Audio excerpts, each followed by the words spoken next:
بسم الله الرحمن الرحيم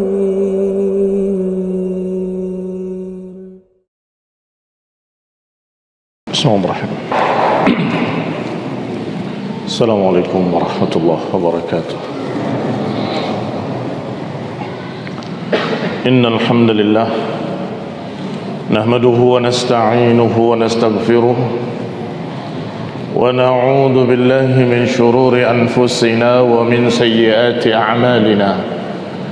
من يهده الله فلا مضل له ومن يضلل فلا هادي له، وأشهد أن لا إله إلا الله وحده لا شريك له، وأشهد أن محمدا عبده ورسوله صلى الله عليه وعلى آله وأصحابه والتابعين وتابع التابعين ومن تبعهم بإحسان إلى يوم الدين.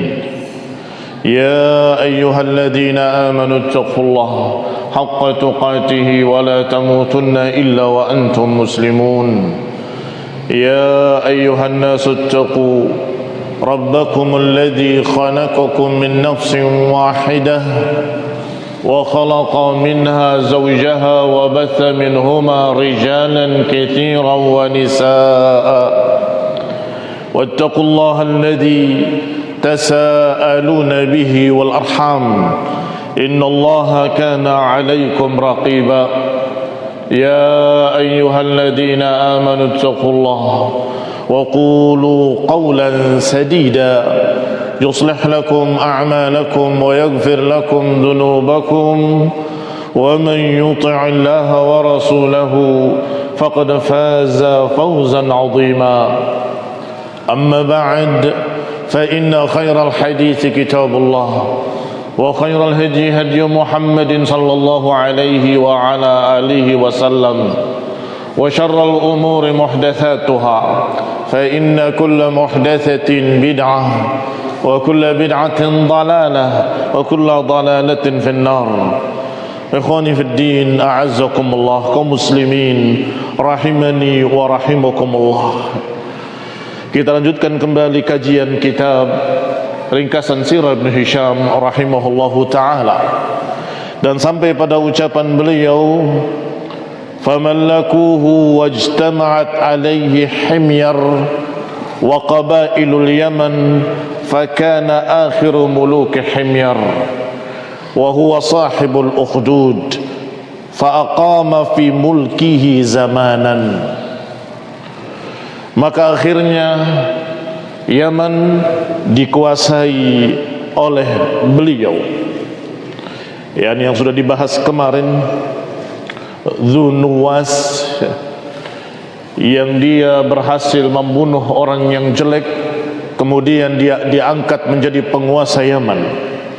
Tetapi dikatakan oleh Ibn Hisham rahimahullah, fakana akhiru muluki Himyar, dan dia adalah raja terakhir di kerajaan Himyar.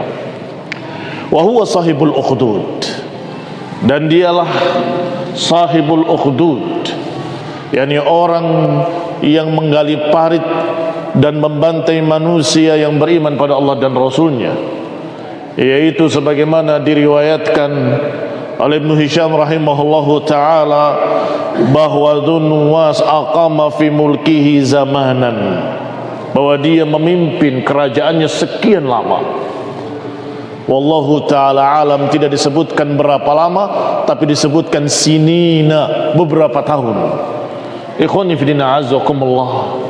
Maka bisa jadi keadaan agama mereka sudah rusak kembali, dalam keadaan mereka sudah mencampurkan agamanya dengan kesyirikan. Wa kana bin Najran baqaya min ahli dini Isa bin Maryam, sedangkan di daerah Najran ada segolongan manusia yang merupakan sisa-sisa agama Nabi Isa alaihi salam. Baqaya min baqaya Nasraniyah, sisa-sisa dari kaum Nasrani yang masih beribadah pada Allah Subhanahu wa taala dan bertauhid kepadanya.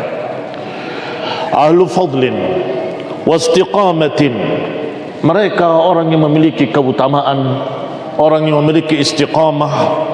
Lahum ra'sun, dan mereka memiliki pemimpin yuqalu lahu Abdullah ibn Thamir, yang dipanggil dengan nama Abdullah ibn Thamir. Fasara ilaihim Dhu Nuwas bijunudihi. Maka Dhu Nuwas karena ambisinya, dia membawa tentaranya untuk menaklukkan Najran dan memaksa mereka untuk memeluk Yahudiyah atau mengikuti cara-cara ibadah mereka. Ikhwan fillah a'azakumullah, khayyarahum baina dzalika wal qatl. Kata Ibnu Hisham, Dhu Nuwas memberikan pilihan pada mereka hanya dua: ikut agama mereka atau masuk ke dalam parit yang sudah dinyalakan api di dalamnya. Fakhadalahumul khudud, digali parit olehnya dan kemudian dinyalakan api di dalamnya. Wa qatala bis-sayfi wa mathala bihim, ada yang dibunuh dengan pedangnya, ada yang dicacati. Mathala bihim artinya dipotong hidungnya, dipotong tangannya. Hatta qatala minhum qariban min 20,000, hingga terbunuh di sana hampir 20.000 orang. Ikhwan ibn a'azakumullah, inilah yang disebutkan di dalam Al-Quran, qutila ashabul ukhdud an-nari dhatil waqud idhum 'alaiha qu'ud. Celaka mereka penggali-penggali parit itu ketika mereka duduk-duduk di sekitarnya sambil melihat bagaimana diadabnya, dibunuhnya orang-orang yang beriman. Ila akhiril ayat.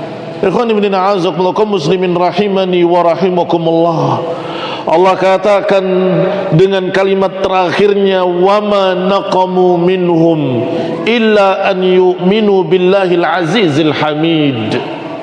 Tidaklah mereka menyiksanya, tidaklah mereka membunuhnya, kecuali karena mereka beriman kepada Allah Al-Azizil Hamid. Ikhwan ibn a'azakumullah, saat itu tidak ada kaum muslimin, maka orang-orang yang beriman adalah sisa-sisa kaum Nasraniyah. Ketika Nabi Isa diutus, Nabi Isa alaihi salam menyatakan, inni rasulullahi ilaikum musaddiqan lima baina yadayya minat taurat wa mubashiran bi rasulin ya'ti min ba'di ismuhu Ahmad. Kata Nabi Isa alaihi salam, aku diutus kepada kalian sebagai rasul yang membenarkan apa yang ada di hadapanku dari Taurat dan memberitakan berita gembira yang akan datang nanti seorang nabi bernama Ahmad. Berarti ajaran Nabi Isa alaihi salam adalah setelah Taurat, setelah Nabi Musa, setelah Yahudiyah. Ikhwan ibn a'azakumullah, tetapi Yahudi tidak beriman kepada Nabi Isa, memusuhi mereka, membantai mereka, membunuh mereka. Qutila ashabul ukhdud, kata Allah, celaka ashabul ukhdud an-nari dhatil waqud, ketika api menyala-nyala, idhum 'alaiha qu'ud, ketika mereka duduk-duduk di sekitarnya, wa hum 'ala ma yaf'aluna bil mu'minina syuhud, dan mereka terhadap apa yang mereka lakukan terhadap orang mukmin mereka menyaksikan. Ikhwani fid din, a'azakumullah, kaum muslimin rahimani wa rahimakumullah. Mungkin kita pernah mendengar riwayat yang lain tentang ashabul ukhdud, dan demikian memang diriwayatkan dalam riwayat lain, kisah yang lain yang juga pembantaian orang-orang beriman. Sehingga Ibnu Katsir rahimahullah di dalam tafsirnya berkata, qad ikhtalafa ahlu tafsiri fi ahli hadhil qissah, telah berselisih para ahli tafsir tentang kisah atau siapa yang dimaksud di dalam ayat Allah qutila ashabul ukhdud. Karena kejadian pembantaian dengan cara dibakar dalam parit ada beberapa kejadian. Dan subhanallah, kata para ulama, bisa saja terjadi satu ayat tetapi menerangkan sekian kejadian. Karena demikian hebatnya ayat Al-Quran. Maka qutila ashabul ukhdud, tetapi mengenai kejadian yang di Yaman, mengenai kejadian yang di Najran, mengenai kejadian yang di Rum, Romawi, Disebutkan selanjutnya oleh Ibnu Katsir rahimahullah, diriwayatkan dari Ali Ibn Abi Thalib radhiyallahu taala anhu, annahum ahlu Faris, bahwa mereka itu adalah penduduk Persia. Apa yang terjadi dengan orang-orang Persia? Hina ada malikuhum, ketika raja mereka menghendaki untuk menghalalkan menikahi maharim, menikahi mahram-mahram, maka dia tanyakan sang penguasa ini kepada pendeta-pendetanya, uskup-uskupnya dan ulamanya, bagaimana hukum menikahi kerabat? Haram, tidak boleh. Maka dia katakan, siapa yang menyatakan haram, aku bakar dalam parit. Maka mereka, ulamanya yang masih kokoh dengan agamanya, dia rela mati dalam parit karena tidak mau menghalalkan yang haram. Sedangkan yang selamat adalah mereka yang mengikuti raja-rajanya, yang mengikuti apa yang mereka maukan, menghalalkan yang diharamkan oleh Allah dan mengharamkan yang dihalalkan oleh Allah. Ini juga terkena ayat tadi, qutila ashabul ukhdud, celaka ashabul ukhdud, yang mereka ingin merubah agama dan memaksa kepada ulamanya untuk mengikuti apa yang dimaukannya, menghalalkan yang haram dan mengharamkan yang halal. Demikian pula Ibnu Abbas radhiyallahu taala anhuma menceritakan tentang qutila ashabul ukhdud an-nari dzatil waqud. Kata beliau, nasun min bani Israel khaddu khududan. Yang terjadi adalah sekelompok manusia dari kalangan Bani Israel, berarti Yahudi, mirip dengan apa yang diceritakan di dalam sirah Ibnu Hisham kita ini. Qala akhadru khududan fil ardi thumma awqadu fihi naran, dinyalakan api padanya, thumma aqamu ala dhalikal ukhdud, kemudian mereka berdiri sekitar ukhdud, rijalan wa nisaan, kemudian dihadapkan kepada api tersebut dan mereka dipaksa untuk mengikuti agama mereka. Maka mereka masuk ke dalam api termasuk tokohnya. Kata Ibnu Abbas bahwa mereka dikatakan adalah pengikut Daniel, pengikut Nabi Daniel. Ini riwayat, waruwiya aydan riwayat-riwayat, tetapi asahhuha, yang paling sahihnya adalah apa yang diriwayatkan oleh Imam Ahmad dan juga oleh Imam Muslim rahimahullah dan lain-lainnya tentang ashabul ukhdud, yaitu kejadiannya di Najran. Ini mirip dengan apa yang dikatakan oleh Ibnu Hisham, tetapi barakallahu fikum disebut di sana musyrikin. Wallahu taala a'lam. Apakah Yahudiyah tadi sudah rusak menjadi musyrikin, sudah menjadi kafir, bergeser sekian tahun? Wallahu taala a'lam. Yang jelas dalam riwayat ini dikatakan musyrikin. Ada seorang raja musyrikin yang dalam keadaan dia memiliki tukang sihir. Kemudian ketika tukang sihir ini sudah mulai tua, dia menyatakan pada rajanya, ayyuhal malik, wahai tuan raja, aku sudah semakin tua, aku menginginkan anak muda yang akan aku didik dan aku ajari sihir untuk menggantikan aku. Maka kemudian datanglah atau dipilihlah seorang pemuda untuk belajar sihir. Ikhwan fillah azakumullah, dalam riwayat lain disebutkan bukan satu pemuda, sekian banyak anak muda diajari sihir untuk dilihat siapa yang berbakat. Di antara mereka ada seorang yang bernama Abdullah ibn Tamur.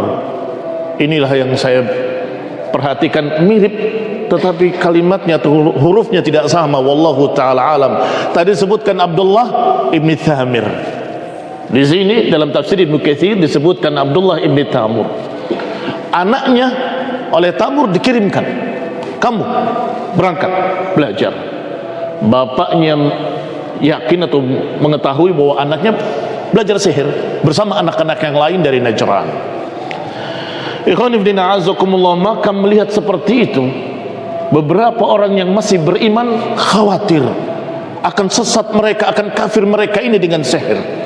Maka dia sengaja, salah satu dari pendeta Nasraniyah yang masih dalam keadaan lurus, duduk di antara tempat kerajaan dengan desanya tukang sihir tadi.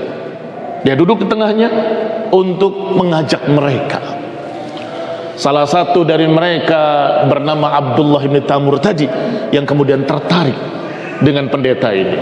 Dia belajar dengan pendeta. Sampai sana dia terlambat. Aku ditahan oleh Tuan Raja. Pulang dari pendeta tadi, dari tukang sihir tadi, mampir lagi ke pendeta untuk belajar. Sampai di kerajaan, mengapa kamu terlambat? Aku ditahan oleh tukang sihir. Dan terus begitu, sehingga dia memiliki dua ilmu, ilmu sihirnya dan ilmu dari pendeta tadi tentang tauhid. Maka dia merasa bimbang pada akhirnya.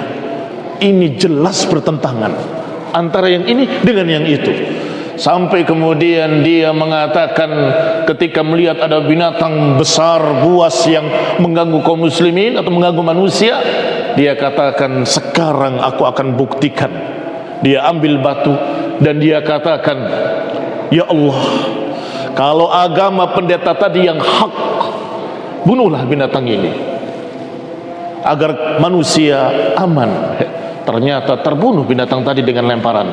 Maka sejak itu dia tidak lagi percaya dengan tukang sihir, dan dia beriman dengan yakin apa yang diajarkan oleh pendeta tadi. Tidak ada ilah kecuali Allah, nggak ada yang berhak diibadahi kecuali Allah, yang menentukan segala sesuatu adalah Allah.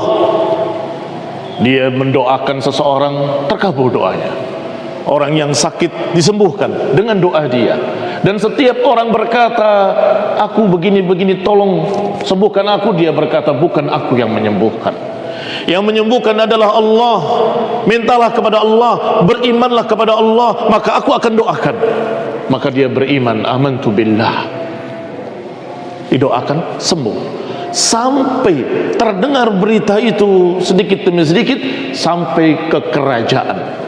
Orang yang terdekat dengan rajanya, salah satu menterinya dalam keadaan buta, dia hanya duduk saja sambil ditanya oleh Tuan Raja tadi, musyawarah. Tiba-tiba rajanya melihat, sudah melihat. Bagaimana kau bisa melihat kembali? Bagaimana kau bisa sembuh dari butamu? Diceritakan kejadiannya, bahwa aku sudah percaya, beriman dengan Rabbnya anak muda ini. Maka aku percaya kepadanya dan aku didoakan, maka Allah sembuhkan aku. Awahunaka Rabb ghairi? Apakah ada penguasa selain aku? Naam, Allah Rabbi wa Rabbuka. Iya, Allah Rabbku dan Rabb kamu. Maka dipaksa oleh raja tadi, siapa yang mengajarimu ini? Dikatakan anak muda itu.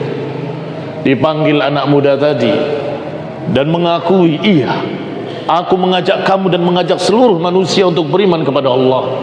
Sampai barakallahu fikum, kisah yang kalian sudah ketahui, dan saya kisahkan secara ringkas saja apa yang diriwayatkan oleh Imam Ahmad dan lainnya, dan juga Imam Muslim rahimahumullah, bahwasanya raja ingin membunuh anak muda ini, dibawa ke bukit oleh pengawal-pengawalnya untuk dilemparkan dari bukit.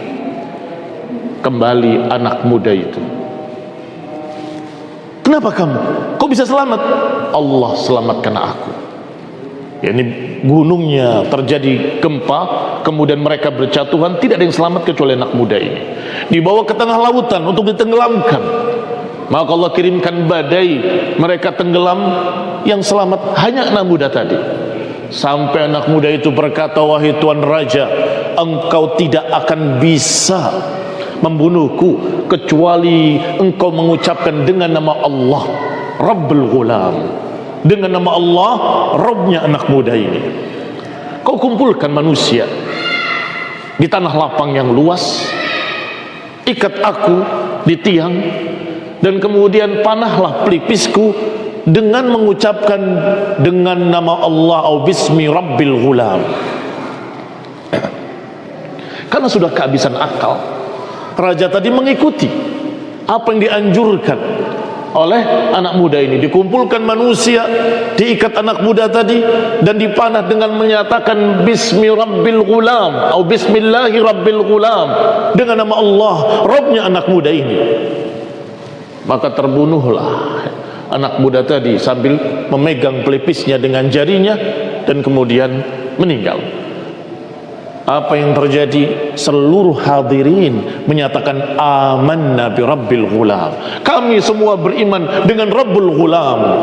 Maka semakin marah raja tadi, gali parit, nyalakan api, maka dilemparkan mereka ke dalam api yang tidak mau beriman dan tidak mau meninggalkan yang tidak mau beriman kepadanya dan tidak mau meninggalkan ajaran tauhid, ajarannya anak muda tadi. Ikhwan ibn a'azakumullah, muslimin rahimani wa rahimakumullah. Ini barakallahu fikum yang juga termasuk tafsir atau kisah yang dimaksud di dalam ayat tadi, kutila ashabul ukhdud an-nari dzatil waqud idhum 'alaiha qu'ud ila akhir ayat. Kembali kepada kitab kita, disebutkan di sini dengan nama Abdullah ibn Thamir. Yang tadi dengan ta, Abdullah ibn Thamir. Barakallahu fikum. Bisa jadi kisahnya sama tetapi kemudian versinya yang berbeda, atau Yahudiyahnya sudah rusak menjadi musyrikin. Wallahu taala a'lam bissawab.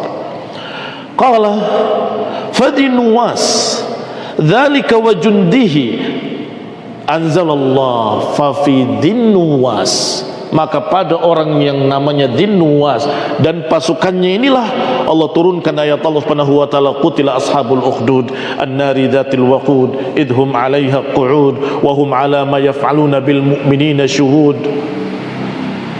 Wa yuqal kana fi man qutila, di antara yang terbunuh pada saat itu adalah Abdullah ibn Thamir yang merupakan ra'suhum wa imamuhum, pimpinan mereka dan tokoh mereka.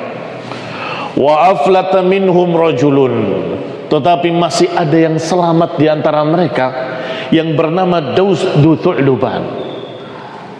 Selamat dia, lari dia, dan kemudian dia menunggangi kudanya dan melalui ramel atau padang kerikil, padang batu yang sulit dilewati. Fa'ajazahum, sehingga mereka pasukan Dunnuwas tidak berhasil mengejarnya. Daus Dutu'luban inilah yang kemudian mendatangi Kaisar Malikir Rum, mendatangi Kaisar Romawi. Kemudian berkata kepadanya, mengeluhkan apa yang dilakukan oleh Dunnuwas dari pembantaiannya dan tentaranya. Fa akhbarahu bima balagha minhum, dikhabarkan apa yang terjadi pada mereka. Mereka dibantai, mereka dibunuh, mereka dicacati dan seterusnya. Faqala lahu, maka raja tadi berkata, Kaisar Romawi, ba'udat biladukum, negeri kalian jauh dari kami. Ba'udat biladuka minna, walakin sa'aktub laka ila malikil Habasyah, tetapi aku akan menulis surat kepada Raja Habasyah. Fa innahu ala hadzal din, karena Raja Habasyah pun mengikuti agama kita, ini agama Nasrani.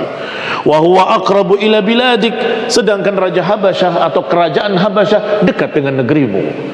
Wa kataba ilaihi ya'muruhu binasrihi, maka Kaisar menulis surat kepada Raja Habasyah untuk menolong orang-orang Najran, orang-orang Nasrani di Najran.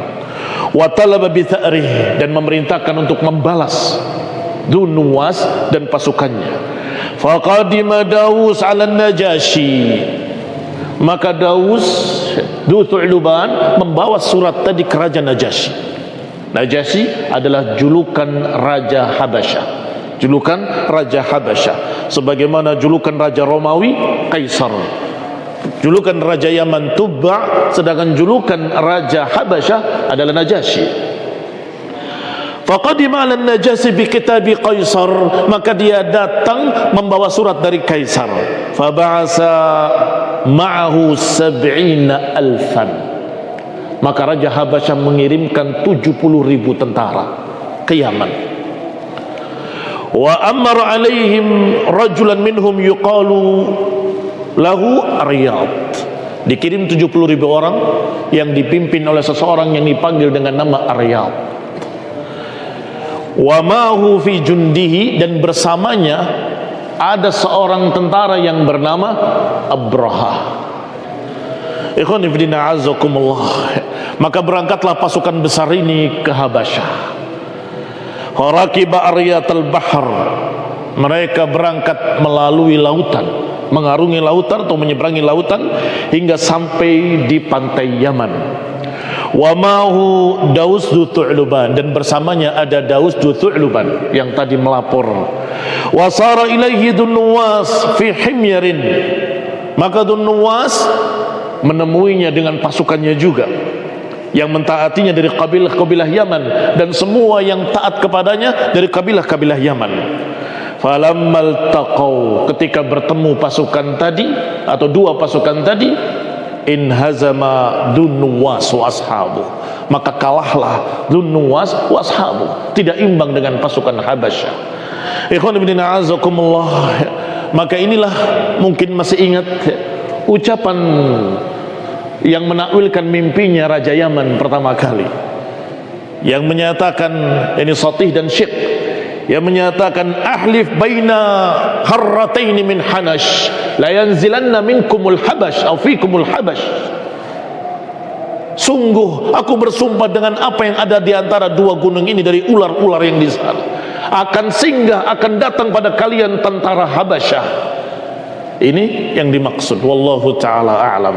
Demikian pula ucapan Syekh, ahlifu ma bainal harrataini min insan la yanzilanna ardakumus Sudan, aku bersumpah dengan apa yang ada di antara dua bukit ini dari manusia, bahwasanya akan datang pada kalian orang-orang Sudan. Sudan wa Habasyah wahid, yakni di sana dari Sudan. Ikhwan ibn a'azakumullah, wala yamlikuna ma baina Abyan ila Najran, niscaya Habasyah akan menguasai Yaman dari ujung Yaman sampai ke ujung Yaman, baina Abyan ila Najran, antara Abyan dengan Najran. Ikhwan ibn a'azakumullah, kaum muslimin rahimani wa rahimakumullah, semuanya biqada'illahi wa qadari, semuanya dengan takdir dari Allah Subhanahu wa taala. Bukan karena si fulan sudah menebaknya, bukan karena dukun anu sudah mengucapkannya, enggak ada kaitannya dengan itu. Mereka hanya mencuri berita-berita langit, yakni menggunakan jin-jin yang mencuri berita-berita langit. Tetapi setelah diutusnya Rasulullah SAW, siapa yang mencuri berita di langit akan dilempar dengan bintang-bintang, kata Allah Subhanahu wa taala dalam surat Jin. Adapun demikian kerajaan, Allah Subhanahu wa taala mengangkat seseorang dan menurunkan seseorang sekehendaknya. Allahumma malikal mulk, tu'til mulka man tasha wa tanzi'ul mulka mimman tasha wa tu'izzu man tasha wa tudhillu man tasha biyadikal khair. Ya Allah, engkaulah raja di raja, penguasa seluruh penguasa. Engkau memberikan kekuasaan atau mencabut kekuasaan dari siapa yang kau kehendaki. Engkau berikan pada siapa yang kau kehendaki, dan engkau cabut dari siapa yang kau kehendaki. Biyadikal khair, dengan tanganmu yang maha baik. Ikhwan ibn a'azakumullah, maka terjadilah setelah itu di masa kekuasaan Habasyah di Yaman dengan pimpinan Aryad. Ikhwan ibn a'azakumullah, saat itu barakallahu fikum, adapun Dunnuwas binasa, menenggelamkan dirinya di lautan. Dia lari sampai ke lautan, dari mulai lautan yang disebut Dahdahal Bahar, lautan yang tidak menenggelamkan, hatta afdha bihi ila ghamrihi, sampai membawa dia terjerumus ke dalam laut yang dalam. Fa adkhala fihi, maka dia terjerumus di dalamnya.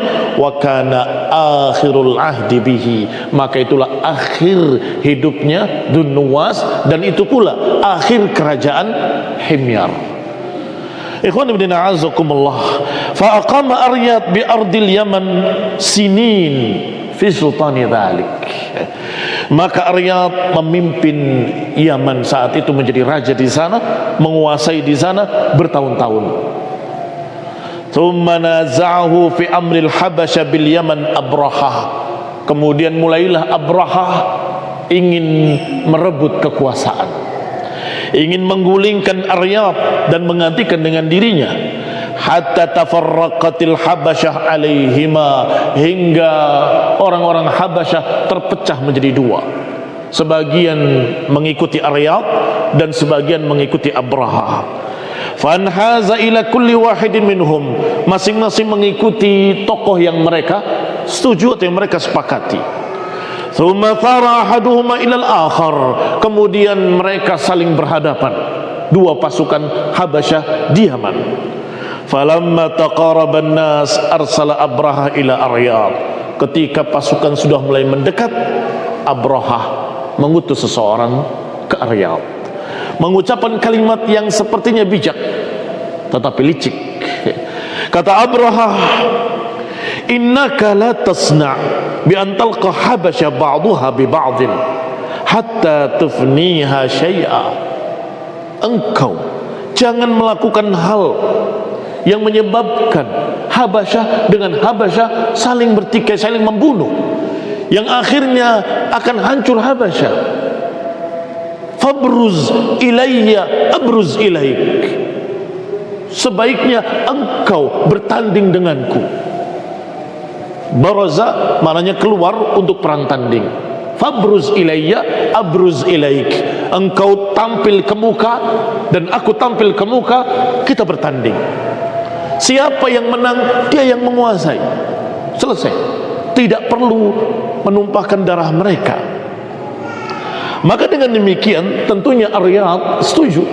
Qala ansafta, engkau memiliki pendapat yang bijak, aku setuju. Fa kharaja ilaihi Abraha wa kana rajulan qasiran, maka Abraha keluar tampil ke muka, orangnya pendek gemuk, qasiran lahiman, pendek gemuk, wa kana dzadin, tetapi lebih beragama daripada Aryad, yakni fi Nasraniyah. Wa kharaja ilaihi Aryad wa kana rajulan jamilan tawilan, keluarlah Aryad tampil ke muka dalam keadaan tinggi, gagah, aziman, wa fi yadihi hirbah, di tangannya ada hirbah, senjatanya. Wa khalafa Abraha gulam lahu yuqalu lahu Atwadah, tetapi Abraha sudah meletakkan di belakangnya seseorang yang bernama Atwadah, budaknya yang sudah dibisiki sesuatu. Yamna dhahruhu, lindungi belakangku, kata Abraha, jaga punggungku.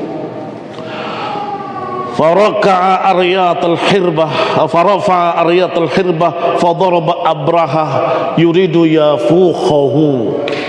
Aryat mengayunkan senjatanya dari atas, menginginkan kepalanya. Ternyata yang terkena hanya wajahnya. Ikhwan ibn a'azakumullah, mungkin kita masih ingat kelanjutan nama Abraha, julukannya Al-Ashram, dari kata syaramat, tersayat di wajahnya.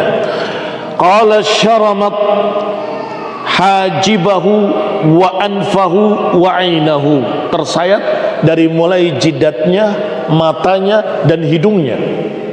Sudah dikatakan tadi pendek, gemuk, dan kemudian dikatakan bahwa dia dalam tidak seperti Aryad yang tinggi gagah.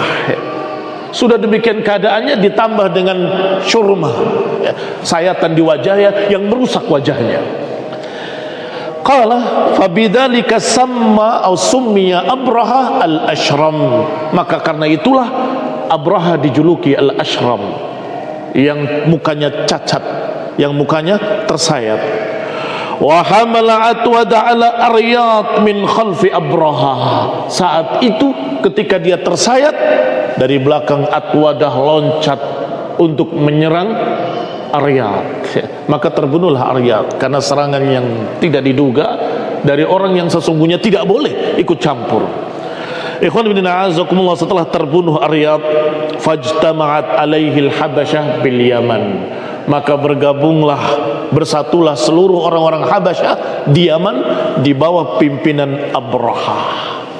Ikhwan ibn a'azakumullah, kaum muslimin rahimani wa rahimakumullah, Abraha dengan kemenangannya dan kepemimpinannya, dan sudah disebutkan tadi dadinin fi Nasraniyah, lebih beragama terhadap Nasraniyah, maka dia membangun gereja yang sangat besar, yang saat itu tidak ada gereja yang lebih besar dari itu, yang lebih bagus dari itu.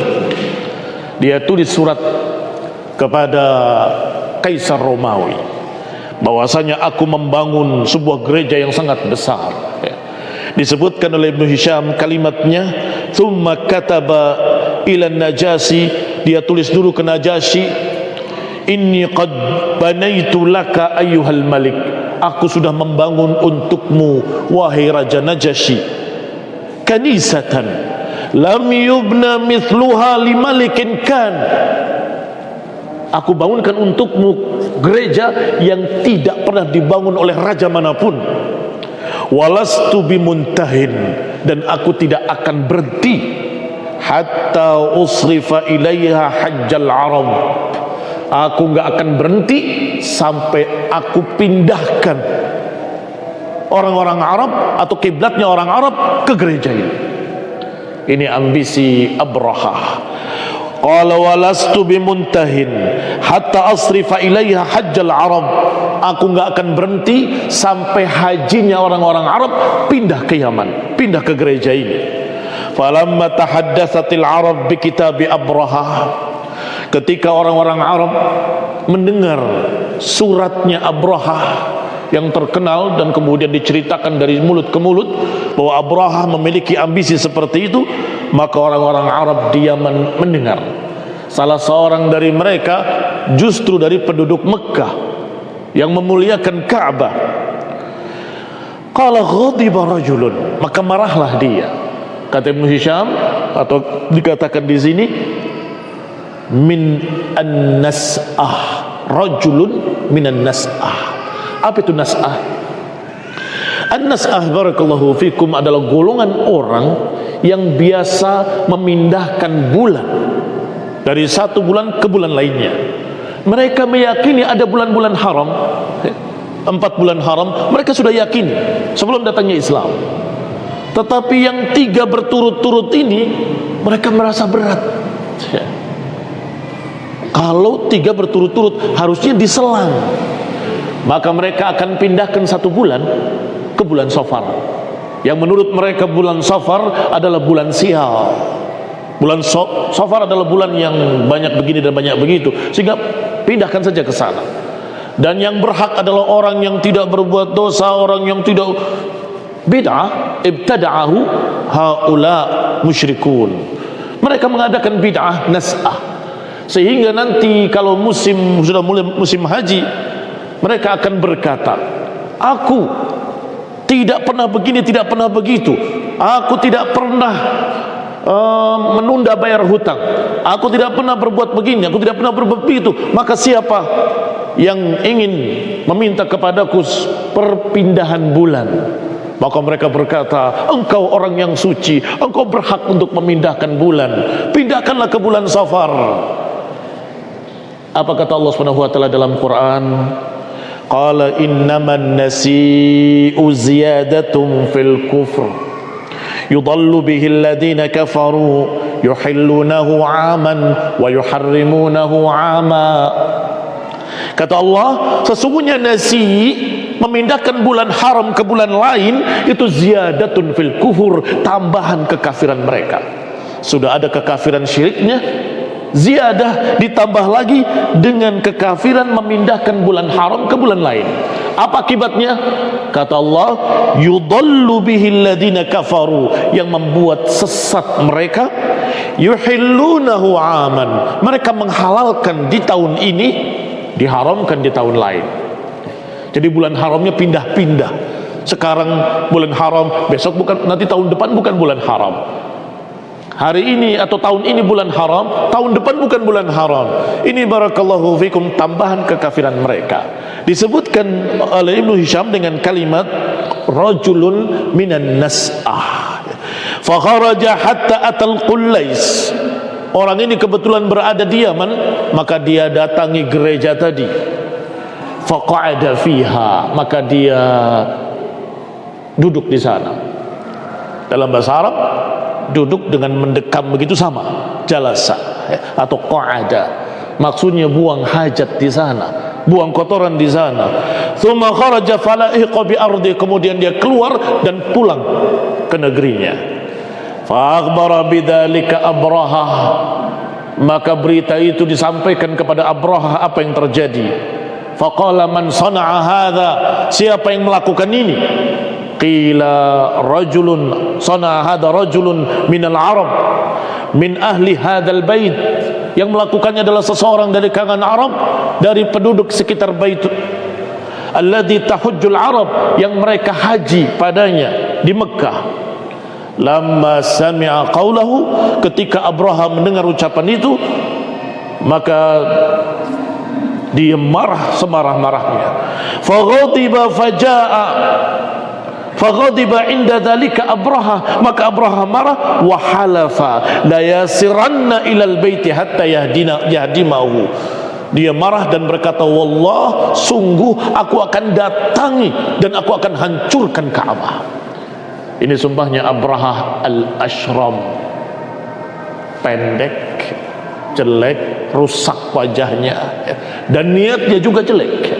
Mengapa saya ceritakan tentang orang tadi yang buang hajat di sana?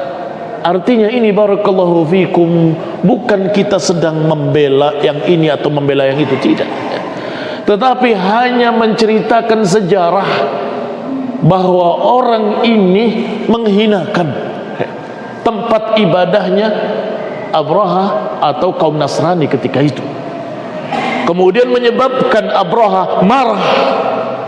Apakah itu jadi teladan? Tidak. Itu kisah orang musyrikin yang memiliki pemikiran sesat, yaitu an-nash'ah, dan juga Abrahanya dalam keadaan orang yang ambisi demikian dan demikian. Sehingga barakallahu fikum, ini mujarrad sejarah, hanya sejarah agar kita tahu mengapa kok terjadi serangan atau datangnya pasukan bergajah Abraha, yang kita akan ceritakan insyaallah.